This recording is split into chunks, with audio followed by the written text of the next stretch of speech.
Thanks for checking out the Brad and John Show podcast. This segment of the show is brought to you by John Combest's book, Stalking, Harassment, Internet Trolling, A Guide to Recovering and Rebuilding After Online Attacks. It's a great reference if you've ever been the unfortunate target of a social media attack. It's available on Amazon. Just search John Combest. That's C-O-M-B-E-S-T, John Combest, and the book will show up in your search results. Now it's time for another segment of the Brad and John Show. Can you handle it? I'm Egbert, the owner of this station. Check out my website at egbert.com. That's E-G-G-B-U-R-T, egbert.com. Now it's back to Brad and John. Check out their website at bjshow.co. The BJ Show? Come on, guys. Anyway, here's B and J. John keeps me on track, and he just reminded me that we were going to yesterday talk about the Gus's Pretzels situation, but we ran out of time. And short intro. Was it about a week or so ago that this happened? Yeah, it was Saturday. Oh, Saturday. Okay, over the weekend. Gus's Pretzels, and if you don't know about Gus's Pretzels, you haven't been a St. Louisan for a long time. Gus's Pretzels have been around for decades and decades and decades, right? Yeah, 1920s actually. Oh my God! The Yeah. St. Louis Post-Dispatch. 100 years. Okay, his shop got hit by a car. And supposedly, I've tried to find the video. Supposedly, there's a dash cam video or some kind of video of a security camera video where I believe it was a lady was speeding, ran a red light, lost control of her car, and smashed into Gus's Pretzels building and did quite substantial damage to it. A brick building, a lot of the brick fell down. Okay, now, there's all sorts of crazy controversy because of the fact that every time this happens, they don't blame the driver. They say, oh, we got a problem with the intersections. We've got to fix this. And to a certain extent, the thing that keeps coming back is they're trying to make a case for the revival of the red light cameras. Now, that's my opinion. Now, do you share that opinion with me that they're saying that we need to get the red light cameras back because they say that's going to cut down on problems like this? Yeah, I think so. And I think that the red light cameras is just, more importantly, it's a plank for Tashara Jones to talk about crime. And she can massage whatever homicide numbers or car break-in numbers or anything that she wants, as further proof points for her reelection, which, as a reminder, is next year. But I think red light cameras are one tangible step she could take and say, look, things were really bad, but they're getting better. And here's what I'm doing with red light cameras. Well, she said they're getting better? I mean, I think they're getting worse. I'm saying, Brad, that's what she's going to say as she approaches re-election. Okay, within the last year, we've had the horrendous situation where the young lady who came from Tennessee, who was coming in town for a basketball tournament, had her legs chopped off by this dirtbag who was flying through downtown St. Louis.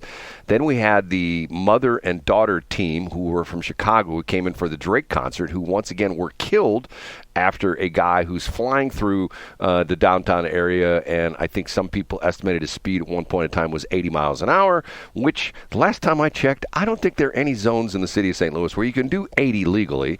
And then we've had the situation where the two police ended up in the front of the building, the gay bar. Then we had the church, which got hit by a police car. Then we had the 4 people who were killed when a guy ran through a red light, knocked their car off a bridge, and the car plummeted down onto the road below. 4 people were killed. Now we have the person that runs into Gus's Pretzels, and it's like, okay, what the heck is going on in the city with the crazy, weird drivers?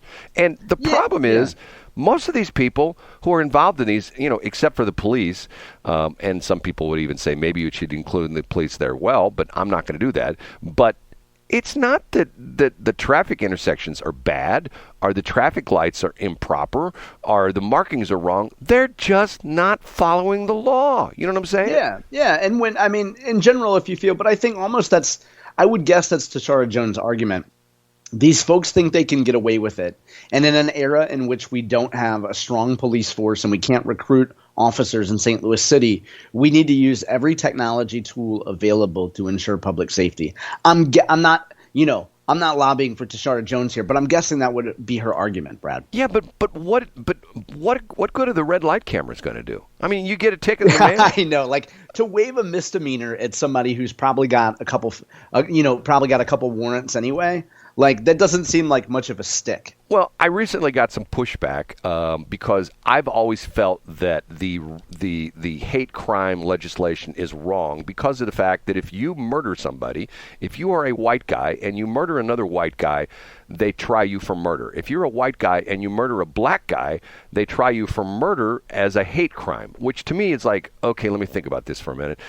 Normally, when people murder each other, it's not because they love each other, although it could. It could be some weird situations, some domestic situations. A crime of passion, stuff like that. But once again, and refresh my memory, I'm old, I'm 88 years old. I just recently got called on the carpet by one of our listeners because I talked about this. Remember this controversy we had a couple weeks ago where I was talking about this and someone, was it Mary Elizabeth Coleman that said something to the effect that I didn't, that I was wrong in my idea on this? Don't you remember what there was on about? Red light cameras? No. It was something else I said. On hate? No, I don't remember. It was something to the effect. I said something that they were trying. Oh no! I know what it was. It was the thing with.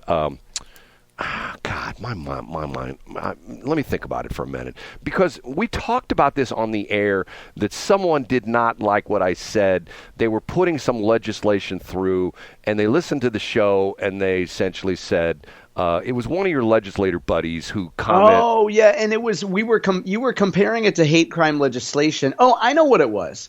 It was Valentine's law, Brad. Right.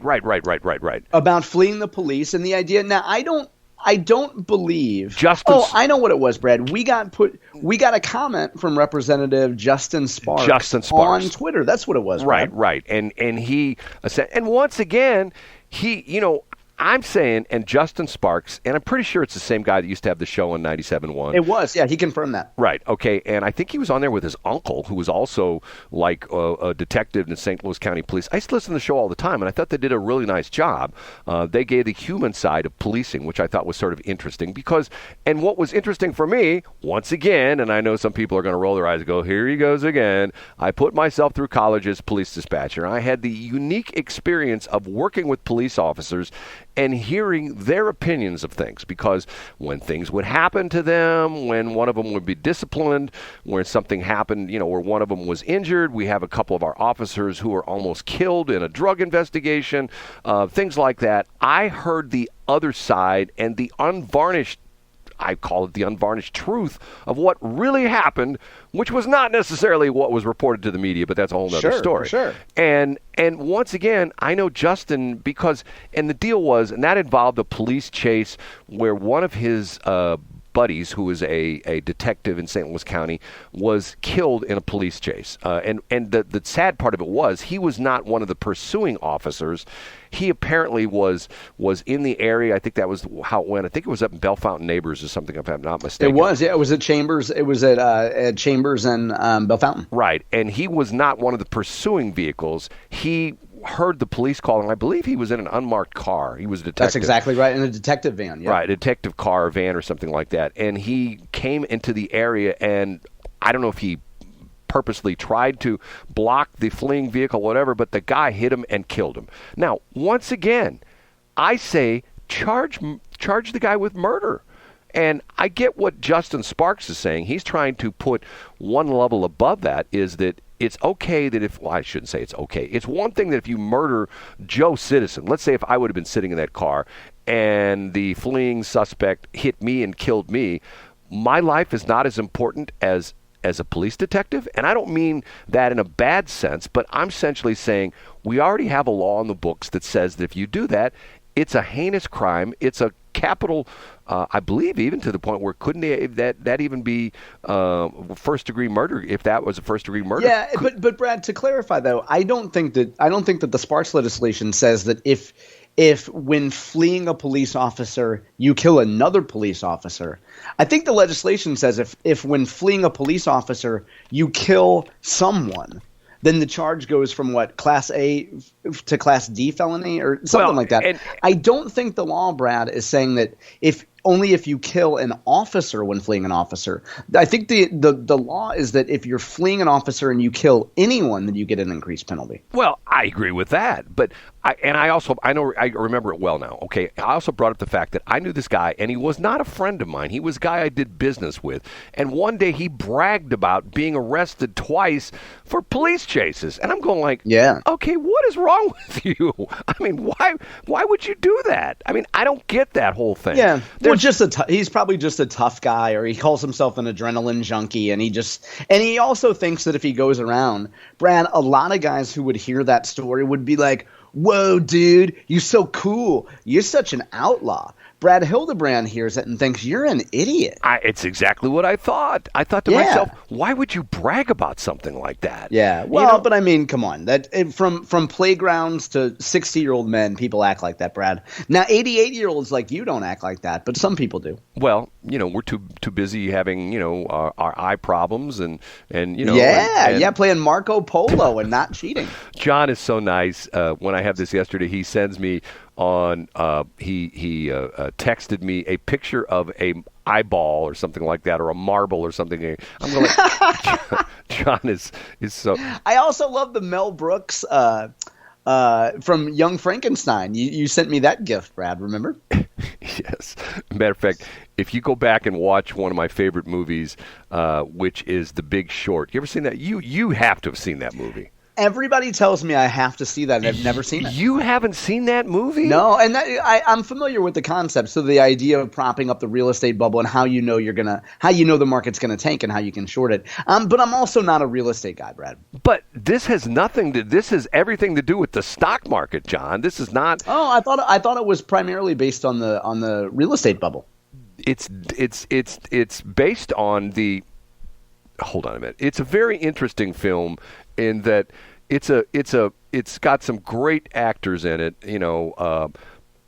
excuse me a minute. And one of the interesting things is they have these little sidelights where it gets very complicated. It talks about, up until that point, I had no idea what a tranche was. You probably know what a tranche is. Oh, yeah. Tranche is just a big set of things. Right. Okay.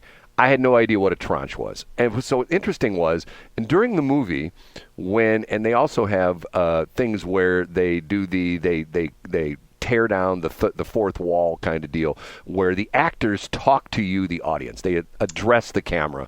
And yeah, I've seen clips of it. Yep. Right. And one of the interesting things is one of the people that it's explaining things is Selena Gomez, who is side by side with a Nobel Prize winning economist, and her and the Nobel winning economist explain another financial thing. John, you've got to see this movie. If you think it's about real estate, it scratches the surface of real estate. This is all about Wall Street and stocks and bonds, which you are like immersed in. Yeah. Correct? Now, Brad, I'm not going to give it the kiss of death. And when we've talked before, you know what the kiss of death is, right? If I tell you to go see it, it's a great movie. It's like, for me, it's the same. People go, oh my God, you got to go see this movie. It's so great. And I go look at it. Oh, it's okay. Right? Is that the kiss? And the kiss of death is when you hear somebody say, I'll have to check it out. By the way, if somebody tells you that, they'll never check it out. I told you about something here. My memory's gone. I told you about something. Did you ever watch the video of that comedian that does the stand up with the? I didn't watch the whole thing, but I looked him up, Brad. I looked him up. I went to his YouTube page and I watched shorts of other stuff he's done. I didn't watch the whole video though. Is that funny stuff or what? Yeah, it's really good, really good. And have you seen Seinfeld's comments recently about comedy, Brad? Have you seen this whole controversy? Well, he's got this movie coming out, which is sort of interesting. Do you know about the movie he's got coming out? Yeah. So I'm guessing this is promo for it that he's doing. Yes. He's all over the place. He's got a movie which is about the introduction of Pop-Tarts, believe it or not. Incredible. Now, but his point is that the woke left has destroyed comedy because you can't make fun of anything anymore without people getting offended. Unless you're making – Seinfeld didn't say this. But unless you're poking fun at white men, you just can't be funny anymore because somebody's going to have their feelings hurt. Well, he's exactly right. And to a certain extent, what's the type of comedy? I think they call it observational comedy. Yeah, observational humor. Yeah, right. And he really brought that into the mainstream. Right, and to the point, what he's doing is he's looking at everyday life. He's looking at interactions we all have on a daily basis.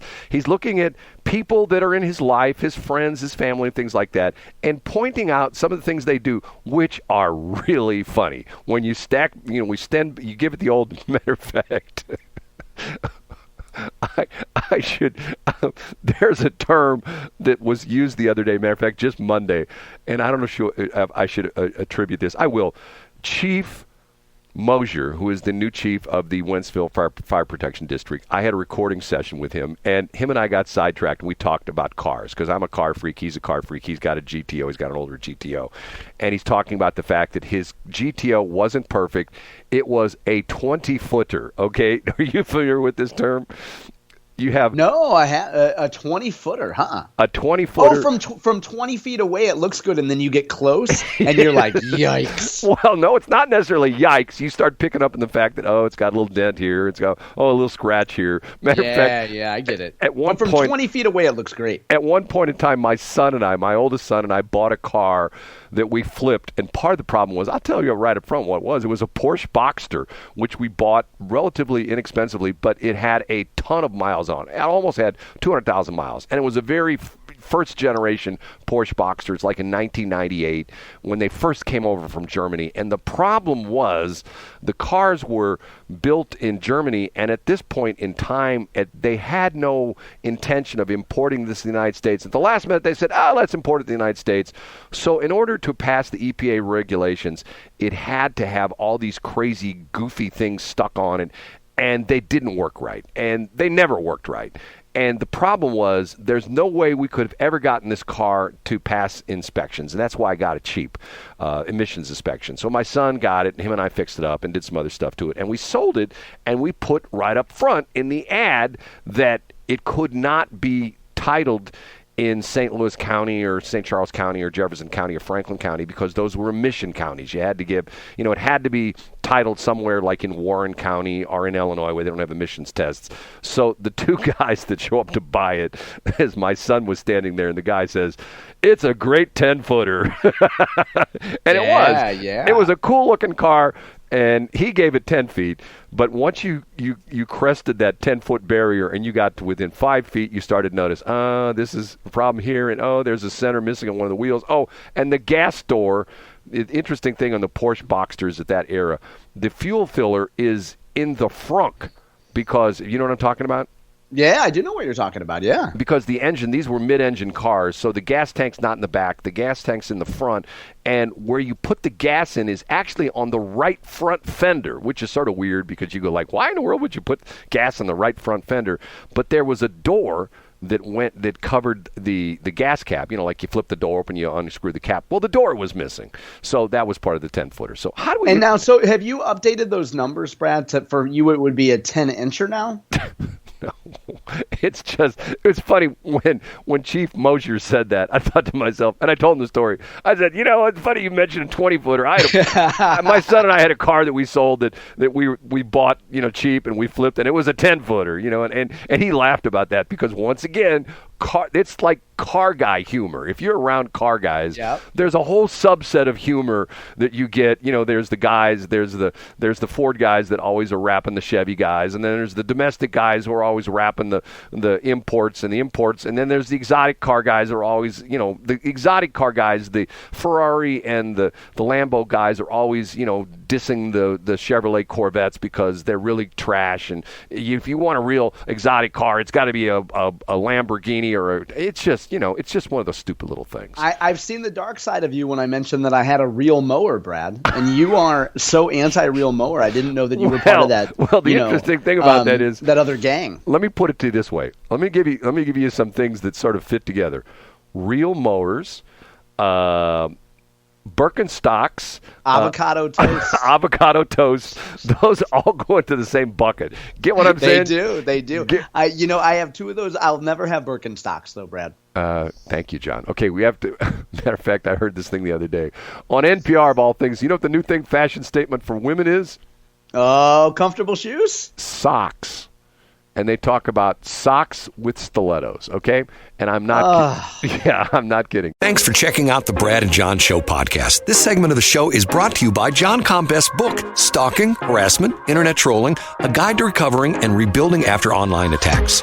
It's a great reference if you've ever been the unfortunate target of a social media attack. It's available on Amazon. Just search John Combest. That's C-O-M-B-E-S-T. John Combest, and the book will show up in your search results. Now it's time for another segment of the Brad and John Show. Can you handle it?